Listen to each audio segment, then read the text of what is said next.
Okay, this is kind of what I'm talking about. I wouldn't even know what you call it, but I don't know, makes kind of no sense. When you go down, and as you can see, I've got my banana. It goes, you got your top layer here.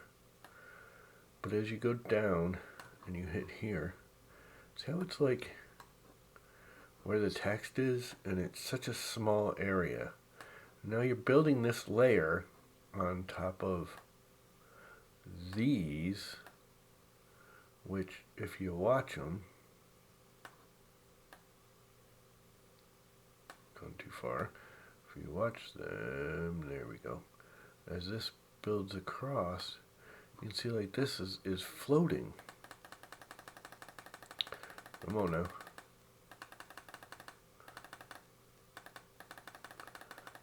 See how these like, I mean, look at that, and it's trying to do a curl, and this is gonna sag. Oops.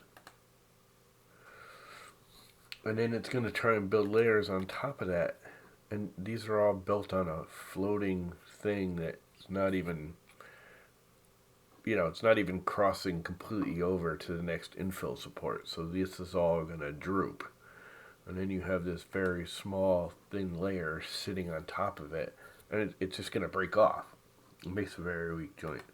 Can't we just make this first one just go right over, make it solid, without, yeah, I know I can go in and do the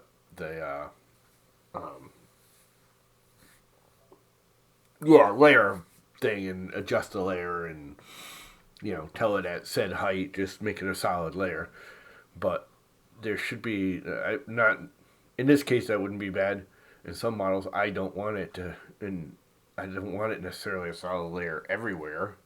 And then have to go in and figure out heights and back and forth and back and forth. I don't know if there's a setting or a plugin or some way we can just say, okay, anything less than this amount of distance in an infill make solid or something. Like a base layer. If it's a base layer next to a top layer, just make the top layer solid.